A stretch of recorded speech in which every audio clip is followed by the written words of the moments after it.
Halo teman-teman Info Fotografi, saya sedang bersama Mas Erwin Mulyadi nih ya. Kita lagi jalan-jalan di sekitar Jawa Tengah untuk mencoba kamera baru ya, Lumix S5.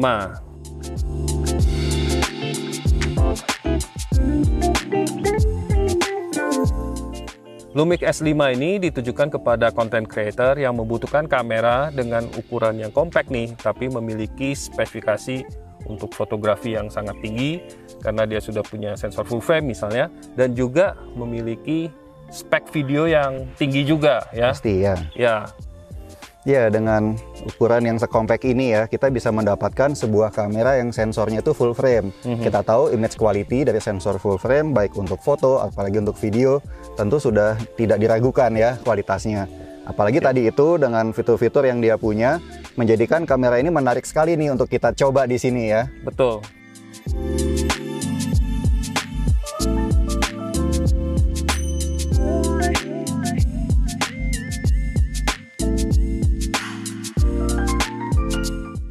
Ya, kemarin kan kita sudah coba ya untuk ke Sikunir ya, daerah Dieng, dan Mas Erwin sudah cobain untuk naik gunung ya, dan di situ kesan pertama Mas Erwin waktu pakai S5 itu gimana tuh? Iya, ini waktu saya bawa ke tempat yang mendaki dan jalannya jauh itu membuat saya tidak terbebani sih ya, karena biasanya kan kalau saya mau foto yang kualitasnya bagus dan saya mesti bawa full frame, itu kameranya biasanya besar dan otomatis berat. Nah, yang ini ternyata ukurannya termasuk ringkas ya, dia tuh sama kayak kamera mirrorless Lumix yang lain sebetulnya, dan bobotnya itu sekitar 700 gram aja. Nah, plus ditambah lensa kit yang baru ini yang 20-60 mm ini juga kan sangat kecil, ringkas dan compact gitu. Jadi betul. Waktu di total itu sekitar 1 kilo aja, dan itu memudahkan waktu saya naik atau foto-foto dan tidak mengorbankan kualitas gambarnya. Betul. Gitu. Dan ini iya memang lensanya sangat menarik juga bagi saya karena dia lensa yang kit tapi performanya itu kita lihat bagus, tajam sekilas, dan juga lebar sekali. Biasanya lensa kit kan kita tahu kalau untuk full frame itu biasanya mulai dari 28 mm. Nah, yang 24 udah tergolong profesional, tapi ini malah lebih lebar lagi, 20 ya. Sampai 60, dan sampai 60-nya juga cukup fleksibel kalau kita perlu standar range atau sedikit tele, ada zoom dikit ya, enaknya, tapi bisa tetap ukurannya sebegitu ringkas. Nah, kira-kira ada fitur-fitur apa lagi nih yang mungkin membantu dalam pemotretan? Iya, salah satu yang saya rasakan sangat membantu tentu adalah stabilizer di dalam sensornya. Jadi dia memiliki sensor shift 5 aksis yang bisa membuat kita bisa foto dengan shutter yang lambat tanpa perlu tripod. Ini kan juga bantu ya kalau misalnya kita harus selalu bawa tripod ke mana-mana, lumayan repot kalau kita travel. Betul. Nah, itu sensor shift itu juga bagusnya lagi dia bisa dimanfaatkan sebagai sebuah fitur yang lanjutan, yaitu menghasilkan foto resolusi tinggi. Betul. Ya, melalui mode high resolution. Iya.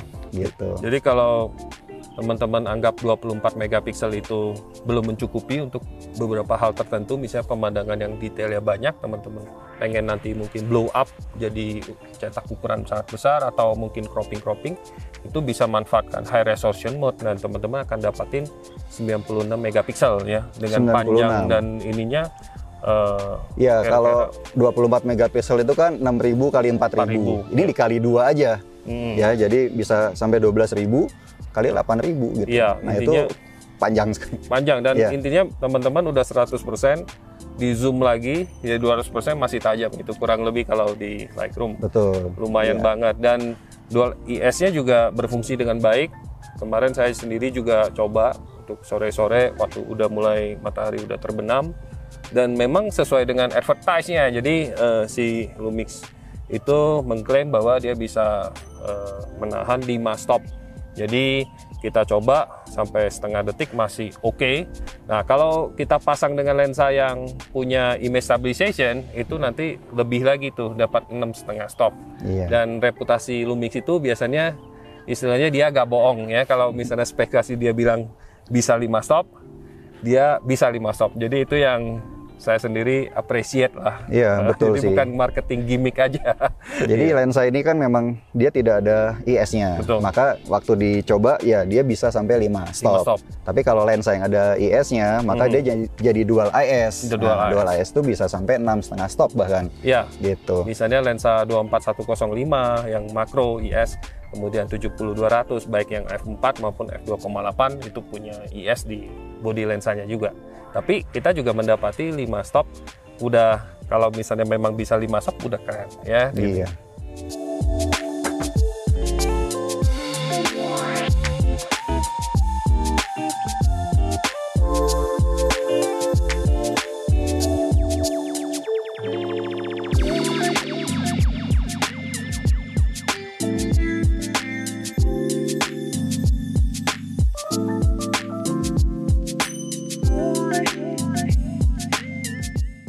Nah, soal ergonominya saya lihat juga banyak kemiripan dengan kamera-kamera Lumix dari sistem micro four thirds maupun yang sistem yang full frame juga yang S ya. Kalau Mas Erwin lihat ini gimana tentang ergonomi dan susunan tombol yang tersedia di sini ya. Kecil-kecil tapi lumayan rame ya saya lihat.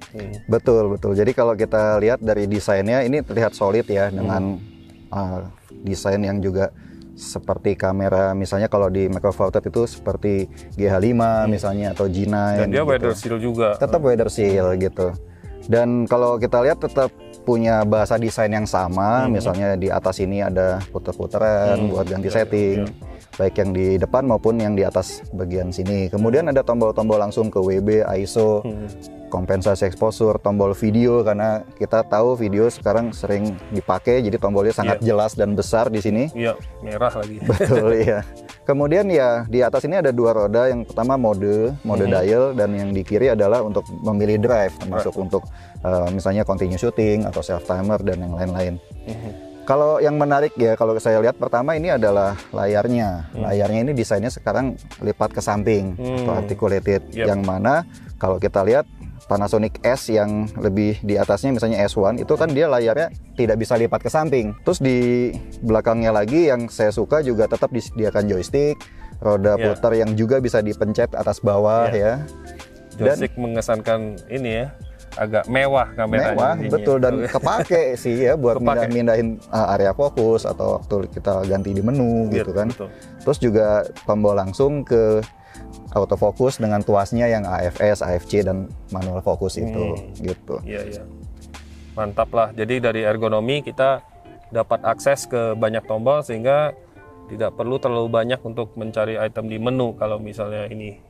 Iya, dan kalau kita bicara kebutuhan yang lebih serius misalnya profesional gitu ya, yang ingin bekerja dan ingin banyak bikin foto-foto yang untuk komersil atau videographer yang butuh storage luas, di sini dia juga menyediakan dual slot SD card yang pasti akan banyak membantu ya karena kita bisa ada dua opsi gitu untuk penyimpanannya.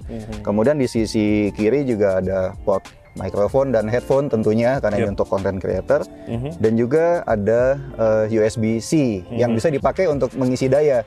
Ini penting karena ya kalau kita pakai untuk rekam video dalam waktu lama atau traveling kan belum tentu kita bisa isi baterai ya. Jadi kita colok USB, power bank misalnya, dia bisa gitu.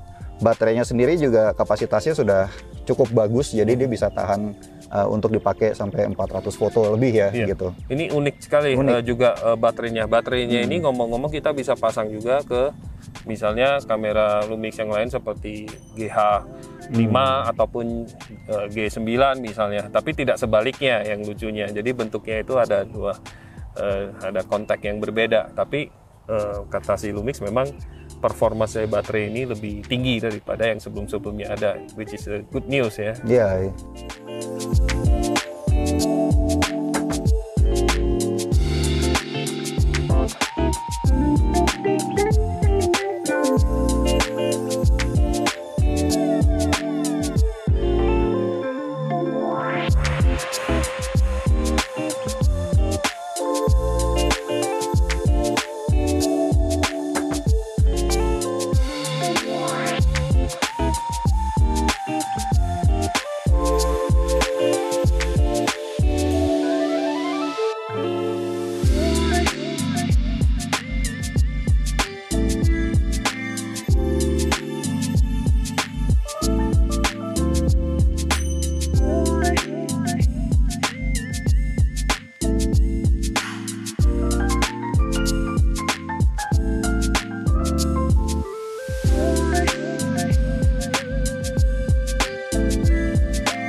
Oke pemirsa, tadi saya sudah lari-lari ya untuk mengecek bagaimana performance dari autofocusnya dan juga continuous shootingnya. Gimana Mas Erwin tadi performance-nya Lumix S ini? Iya, tadi kita mencoba kemampuan autofokusnya Lumix S5 ini ya. Dan sebagai info, memang di S5 ini punya mode-mode fokus yang lengkap. Yang saya terkesan sih dia ada bukan cuma deteksi wajah atau mata gitu, tapi juga ada head, body, and animal detection. Nah itu lebih kepake lagi karena kan kadang-kadang orang itu wajahnya ketutup masker mungkin atau dia lagi balik badan. Nah dia tetap dengan cerdas bisa mengenali, oh ini objeknya bukan yang backgroundnya misal. Gitu. Nah itu akan kepake waktu misalnya kayak tadi kita coba continuous shooting dengan mode fokus yang continuous focus atau AFC gitu. Nah waktu tadi lari kita kan coba dengan lensa ini ya 20-60 mili ini, itu waktu saya ambil continuous shooting bisa terlihat di hasil fotonya ya semua foto yang diambil memang tajam. Subjeknya itu atau wajahnya Ence ini kelihatan jelas. Ada kotaknya seperti itu ya, iya, bisa deteksi saya terus. Kotaknya juga mengikuti gitu. Dan continuous shooting itu kalau lagi AFC dia bisa sampai 5 foto per detik gitu. Kalau misalnya lagi AFS atau benda diam kita bisa sampai 7 foto per detik. Ya, dengan kecepatan saya berlari ya, memang saya bukan atlet ya kan, atau bukan si Yesi yang lebih cepat, tapi so far so good lah, 5 frekuensi kan sesuai dengan advertise-nya ya kan, spesifikasinya. Nah, bila kita ingin continuous shooting yang cepat ini misalnya, maka yang khas dari banyak kamera Panasonic tentu adalah kemampuan 4K foto atau di sini ada 6K foto gitu. Dan yang ini full frame ya. Full frame. 6K. Iya, jadi artinya kamera ini bisa kita pakai juga untuk menghasilkan continuous foto dengan resolusi 6K atau 18 megapiksel yang jumlahnya itu 30 fps ya. Selama bendanya diam tidak pindah maju mundur itu cocok sekali gitu. Resolusinya udah cukup tinggi. Selain autofokusnya, apalagi nih yang baru dari Lumix S5 ini? Ya, ada satu fitur tambahan yang juga bikin orang penasaran termasuk kita ya untuk mencoba ya. Yaitu untuk kamera full frame ya. Ini pertama kalinya ditemui ada fitur namanya Live Composite. Jadi itu bisa dipakai untuk menghasilkan foto yang long exposure dengan teknik yang sangat rumit ya. Jadi dia menghasilkan multiple shot, kemudian dia gabung dengan menampilkan previewnya di LCD sampai kita melihat kira-kira hasilnya udah kita anggap cukup, baru kita stop fotonya.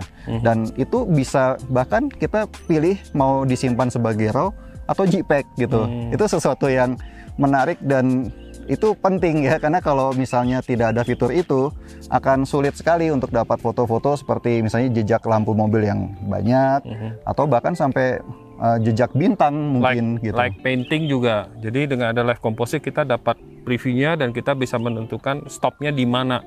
Ya kan, yang paling perfect. Soalnya kalau enggak kita kan akan tebak-tebakan seperti fireworks juga tuh. Iya. Iya kan, nggak perlu tebak-tebakan lagi, nggak perlu bulb lagi. Tapi kita lihat live composite sampai kita puas, kita tinggal ini aja. Nah, setelah kita foto-foto nih beberapa hari, tentunya foto-foto mulai banyak dan kita pengen proses juga ya, maksudnya diedit juga. Terus kemudian kita pengen kirim langsung ke sosial media. Tapi tantangannya selalu ya kita perlu bawa laptop ataupun tablet, baru dipindahin, baru kita proses dengan software yang proper lah ya. Ya itu kan satu barang lagi kan sebenarnya. Jadi agak merepotkan juga ya Mas Erwin biasanya. Iya memang. Nah itu biasanya lebih dialami oleh yang kalau foto pakainya file RAW ya. Karena kan biasanya kalau profesional juga kalau foto dia RAW nih. Nah RAW-nya itu kalau di copy ke laptop baru dia bisa post proses di situ. Nah saat kayak kita gini misalnya lagi jauh dari komputer dan pingin edit foto-foto RAW-nya, maka di Lumix S5 ini juga menariknya dia menyediakan RAW image processing. Jadi kalau kita pilih file RAW yang sudah kita ambil, kita bisa olah di kamera untuk menjadikan JPEG gitu. Nah nanti JPEG-nya tinggal kita upload pakai WiFi gitu kan ke handphone, baru kita bisa share ke media sosial gitu. Kira-kira apa aja yang kita bisa ubah waktu dengan file RAW ini ya? Nah ini yang asiknya. Jadi satu, RAW processing itu tidak semua kamera ada ya. Kalaupun ada yang punya, belum tentu parameter editingnya banyak. Ya. gitu. Nah kalau di Lumix ini, Ya. kalau kita pilih foto yang mau kita edit, kita bisa ubah banyak hal. Misalnya WB, white balance, itu pastilah ya, Bisa, sesuatu ya. yang tidak aneh. Kemudian exposure compensation. Kita terangin atau lebih Iya. gelapin, ya. Yang ketiga ada yang namanya photo style. Oh. Nah ini photo style ini, jadi misalnya kita mau berubah pikiran gitu, mau pakai yang satunya misalnya light monochrome misal, Ya. atau mau pakai vivid, landscape, bisa kita ubah-ubah. Tadinya kita mungkin foto standar, cuman warnanya kelihatannya kurang meriah. Kita mau ganti vivid atau landscape, itu bisa Iya. dibikin fotonya lagi ya. Iya, melalui photo style ini. Kemudian ada juga dynamic range gitu. Kita bisa naik turunkan dynamic range-nya kalau misalnya kita mau lebih kelihatan shadow dan highlight-nya. Dan enaknya karena raw yang kita proses, jadi kualitasnya tentunya lebih maksimal lagi ya. Iya dong. Dan ini kan full frame lagi ya. Iya. Terus selain itu ada kontras juga ya. Pengaturan kontras itu biasanya selalu ada di setiap image editing ya. Iya. Nah, yang menarik di sini ada pengaturan highlight dan shadow terpisah. Jadi saya misalnya masuk ke highlight, saya bisa bikin sampai +5 atau -5. Kemudian demikian juga yang shadow-nya juga sama. Jadi ini bayangin kalau saya misalnya foto di landscape, mau turunin highlight-nya, mau angkat shadow-nya, itu melalui ini udah bisa. Iya. Gitu. Dan lain-lain tentu ada pengaturan saturasi, kemudian ketajaman dan lain-lainnya. Nah setelah itu baru kita save as new file, maka dia akan creating satu file JPEG dari yang udah kita set itu gitu. Jadi kita bisa bikin banyak nanti sesuai dengan beberapa style atau apa, dan itu JPEG-nya itu nanti yang siap untuk dimuat ke sosial media tanpa kita harus utak-utik di gadget kita lagi ya. Iya betul. Iya, jadi mantap sekali. Ya, kamera Lumix S5 ini kan bukan hanya untuk foto saja, karena dia disebut juga hybrid kamera, bagus juga untuk videografi.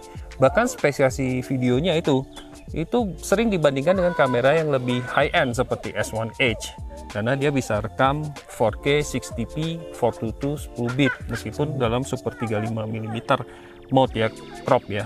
Tapi udah keren banget. Kalau teman-teman juga lihat spesifikasi videonya, dia juga bisa rekam yang full frame 4K 24p misalnya. Kalau yang senang slow motion itu bisa sampai 180p. Wah, itu lambat sekali. Dan kerennya di Lumix S5 ini, yang pertama saya tahu nih kamera yang seperti ini, dia punya SNQ mode. Di mode dialnya itu ya. Iya, jadi kalau kita mau bikin slow motion, kita tinggal putar ke SNQ mode, kita pilih mau seberapa lambat, kita rekam, udah langsung jadi slow motionnya. Dan fitur-fitur videonya memang saya lihat juga lengkap ya. Dia misalnya ada vlog itu sudah dapat ya. Iya, langsung udah dalam pembelian kamera, jadi nggak usah nambah lagi ya. Iya, itu pasti penting sekali buat yang videographer yang profesional kan. Dia cari image quality dari kamera yang sensornya full frame, tapi tentunya juga pengen dilakukan grading lagi setelahnya misal. Betul. Iya, dan kalau bicara kebutuhan profesional ya, saya lihat salah satunya ada misalnya kemampuan rekam anamorphic ya. Iya, itu unik sekali, Iya. bisa anamorphic 4K. 4K gitu. Selain itu nanti ada juga yang namanya vector scope, tapi nanti ada firmware di akhir tahun, ada tambahan lagi untuk feature video, misalnya yang tadi saya sebutkan vector scope, kemudian dia bisa rekam RAW 5,9K, itu ya 6K, itu udah 6K setara lah dengan ya. S1H. Jadi itu kan mantap sekali dengan package yang sekecil ini. Tapi ya tentunya kita harus maklum juga bahwa ada limited recording, ada waktu, keterbatasan waktu, karena kan ukuran kecil, gak punya fan seperti S1H, otomatis ya, perekamannya akan terbatas. Tapi lumayan banget, iya, tapi itu lumayan banget kan untuk B-roll atau segala macam, itu udah mantap. Tapi bisa unlimited recording juga kan? Bisa, untuk mode-mode yang tidak terlalu memberatkan ininya ya tentunya unlimited recording. Oke. Ya. Ya. Oke. Nah, kita juga ingin tahu nih kalau misalnya waktu rekam video itu bagaimana kinerja satu ya built-in stabilizernya itu, karena kan biasanya orang butuh video yang footage-nya stabil saat dia shoot sambil jalan, misal handheld gitu. Yang kedua, kita juga ingin tahu bagaimana kalau kita lagi rekam video terus subjeknya bergerak mendekat misal. Jadi kan kita mesti pakai continuous focus tuh gitu. Betul. Jadi dua feature yang bagus untuk fotografi, sangat membantu sekali. Itu juga di video juga akan mendapatkan manfaatnya. Ya, misalnya stabilizer. Jadi teman-teman yang suka run and gun style, jadi tanpa gimbal, tanpa tripod, kalian bisa rekam footage yang stabil. Tapi kalau memang kameranya dibawa lari-lari atau gerakan sangat cepat, ya tentunya sebaiknya menggunakan gimbal, ya kan? Iya dong. Ya, karena ini ada limitasi juga 5 stop stabilization. Nah, dibandingkan dengan yang micro four thirds seperti G8 atau G9, memang dia masih kalah lah istilahnya. Tapi ya kita harus tahu bahwa ini full frame, jadi lebih susah menstabilkan sensor yang jauh lebih besar, ya itu plus minusnya. Iya ya sih. Ya, dan kalau misalnya autofokusnya, tentunya dia juga dapat manfaat seperti yang kita bahas tadi. Di fotografi dia bisa head detection sekarang, jadi misalnya modelnya itu atau subjeknya itu lagi hadap ke belakang, dia tetap bisa tahu dan dia tetap akan kunci fokus ke kepalanya. Atau misalnya lagi pakai masker, dia tetap tahu itu adalah kepala dan dia tetap akan fokus ke sana. Ya, tapi tentunya kalau misalnya kita jalanin autofocus continuous di mana subjeknya bergerak, nah karena dia pakai contrast detect DFD, maka dia harus ada konfirmasi yang bentuknya kayak sedikit pulsing di latar belakangnya. Jadi kalau misalnya latar belakangnya kontras, dia akan sedikit pulsing untuk konfirmasi fokus. Tapi subjeknya tetap fokus terus tuh. Oh, kerennya. Jadi subjeknya tetap fokus, tapi ada sedikit pulsing di belakang. Kalau belakangnya kontras. Ya? Jadi untuk mengurangi, tentunya pilihlah background yang mungkin nggak terlalu kontras. Dalam kondisi studio nah, bisa diatur mungkin oke. Atau menggunakan manual fokus ya, karena banyak juga sinematografer atau videografer yang suka menggunakan lensa-lensa manual yang sinematik. Nah itu jadi nggak masalah seperti itu. Nah setelah tadi kita membahas banyak fitur dan kelebihan di Lumix S5 ini, nah kita juga tentu akan bahas apa aja yang mungkin menjadi kekurangannya lah ya, karena orang juga kan tentu ingin tahu. Betul. Memang kamera ini kelemahannya apa gitu. Ya, itu perlu juga dibahas. Ya. Oke. Nah di sini yang kita tadi sebenarnya udah bahas adalah soal kecepatannya ya. Memang dia nggak bisa ngebut lah ya. Dia speednya itu antara 5 sampai 7 fps. Ya walaupun kalau kayak entusias fotografer itu ya mungkin cukup. Udah merasa cukup. Tapi kalau profesional, apalagi yang butuh ya kayak satwa liar atau olahraga, itu memang akan terasa kurang. Mungkin perlunya 10 atau lebih biasanya. Ya, profesional banget. Nah, lalu apalagi? Profesional juga ada baiknya tahu ya bahwa misalnya di S5 ini yang namanya HDMI-nya itu portnya bukan yang full size, tapi yang micro HDMI. Yang kecil. Jadi itu sebagai catatan aja masih tahu. Yang kedua juga mengenai dual slot SD card-nya. Memang dual slot itu asik ya. Betul. Tapi kan slot SD card itu kita inginnya dua-duanya adalah yang generasi yang UHS-2. Kecepatan tinggi. Kecepatan tinggi. Tapi di sini yang mendukung UHS-2 itu hanya yang slot 1. Slot utama saja. Iya, gitu. Yang kedua belum. Jadi itu yang beberapa yang keterbatasannya. Dan juga jendela bidiknya nih ya. Kalau dibandingkan dengan kamera Lumix yang lain, jendela bidik ini hanya 2 juta titik, jadi resolusinya lebih kecil. Ya, memang saat kita motret, kalau pakai mirrorless, kebanyakan memang kita sudah banyak menggunakan layar LCD, kita udah terbiasa. Tapi di saat yang kondisi yang silau banget, kadang-kadang kita pakai jendela bidik, oh kok kecil gitu. Jadi itu yang sedikit yang ini. Tapi kita juga menyadari bahwa untuk membuat kameranya lebih compact dengan harga yang ceritanya ya cukup good value, memang ada beberapa keterbatasannya. Kesimpulannya, kamera Lumix S5 ini kita nilai adalah suatu kamera yang cocok banget untuk content creator yang membutuhkan kamera yang mumpuni, bukan hanya fotografinya saja, tapi tentunya juga videografinya yang dikemas dengan ukuran yang relatif ringkas dan dengan harga yang tidak terlalu tinggi. Ya, mudah-mudahan teman-teman menikmati video review Lumix S5 ini yang kita buat di Wonosobo, Jawa Tengah. Dan nantikan video kami selanjutnya. Bye-bye.